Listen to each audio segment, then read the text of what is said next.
Oh, thanks. Bobby Boggs gave this to me. I don't know if it was because he was being nice or it wouldn't fit him and he couldn't give it back. But either way, it was an awful nice gesture. And I like the shirt. I like it too. Yeah, thanks. Thanks.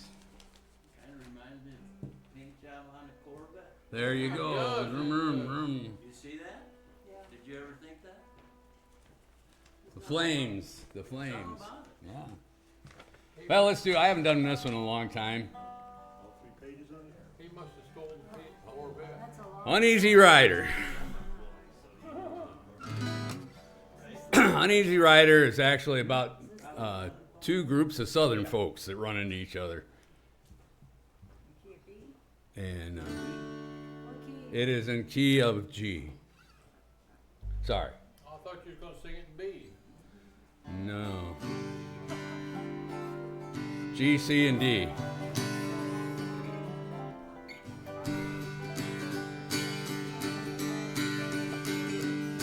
Well, I was taking a trip out to L.A., tooling along in my Chevrolet, looking out the window and digging on the radio. Just as I crossed that Mississippi line, I heard that highway start to whine, and I knew that left rear tire was about to go. Well, the spare was flat, and I got uptight, 'cause there wasn't a filling station in sight, so I just limped down on the shoulder on the rim.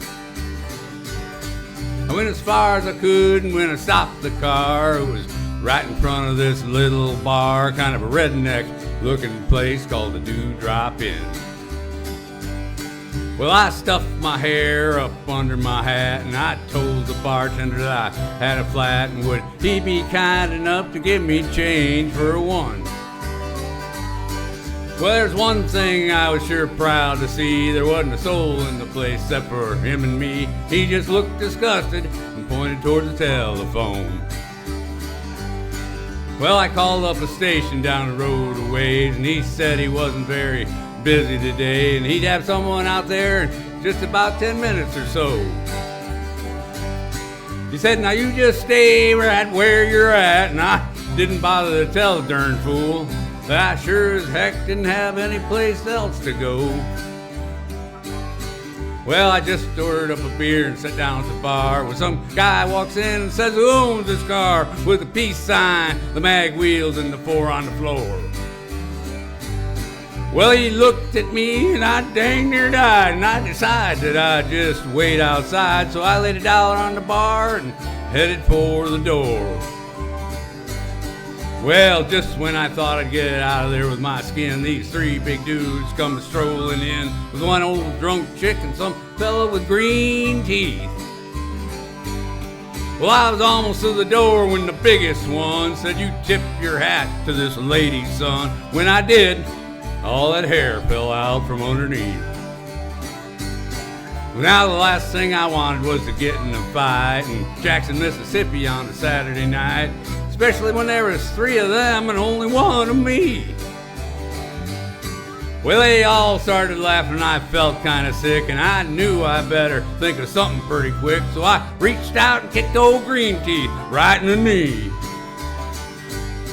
Well, he let out a yell and curl your hair, but before he could move, I grabbed me a chair and said, watch him, boys, 'cause he's a thoroughly dangerous man.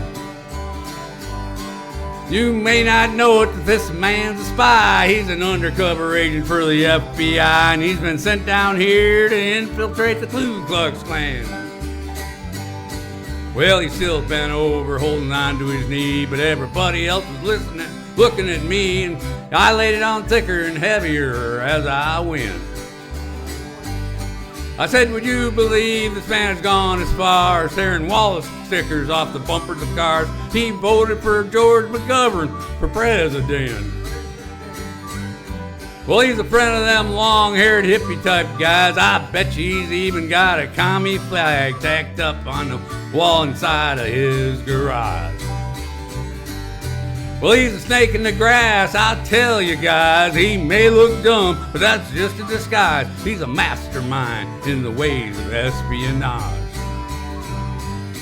Well, they all started looking real suspicious at him, and he jumped up and said, "Now wait a minute, Jim, you know he's lying. I've been living here all of my life.